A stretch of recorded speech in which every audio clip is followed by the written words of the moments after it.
Assalamualaikum warahmatullahi wabarakatuh. Perkenalkan, nama saya Lita Agustiana dari Universitas Wadaya Gunung Jati, Fakultas Keguruan dan Ilmu Pendidikan, Prodi Bahasa dan Sastra Indonesia. Di sini saya akan sedikit memaparkan mengenai hak asasi manusia.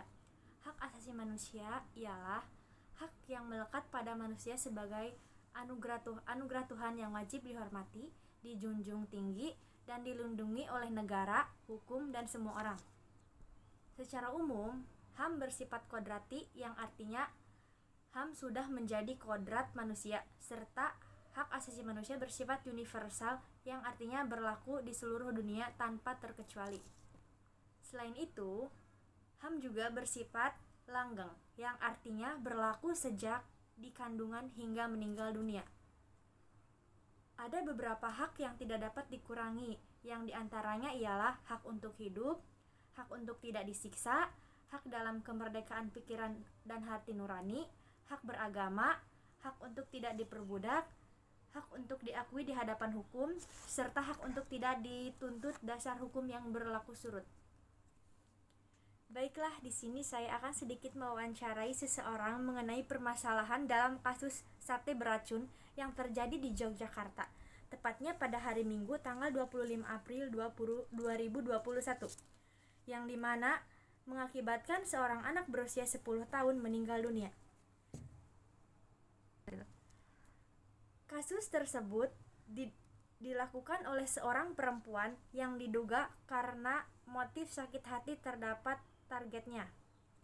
Kasus ini bermula saat Bandiman, seorang ojol atau ojek online yang menerima orderan dari seorang wanita untuk mengirimkan makanan kepada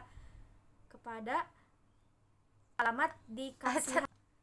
Kasus ini bermula saat Bandiman, seorang ojol atau ojek online yang menerima orderan dari seorang wanita untuk mengirimkan makanan kepada Tommy yang beralamat di Kasihan, Bantul. Baik pemirsa, di samping saya sudah ada seseorang yang akan menjawab beberapa pertanyaan mengenai kasus pembunuhan tersebut. Menurut kamu, hukuman apa yang pantas untuk sang pelaku? Jadi di dalam kasus pembunuhan ini tuh kan tercatat dalam pasal 339 KUHP ya, yang dimana ketika seseorang dengan sengaja merampas kemerdekaan orang lain untuk hidup, maka ancamannya ialah ya penjara seumur hidup tentunya. Menurut kamu, apa sih pelanggaran HAM di berita tersebut?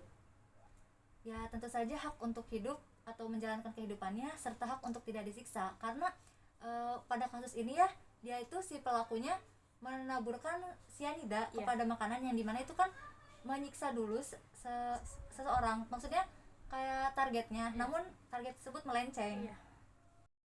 Apakah kasus tersebut termasuk dalam pelanggaran HAM, dan jika iya, hal tersebut melanggar hak apa saja?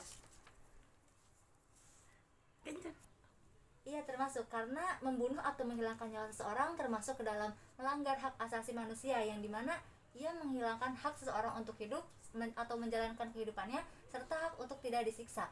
Di kasus tersebut kan si pelaku ini menaburkan sianida ya di sebuah makanan untuk targetnya agar ia meninggal.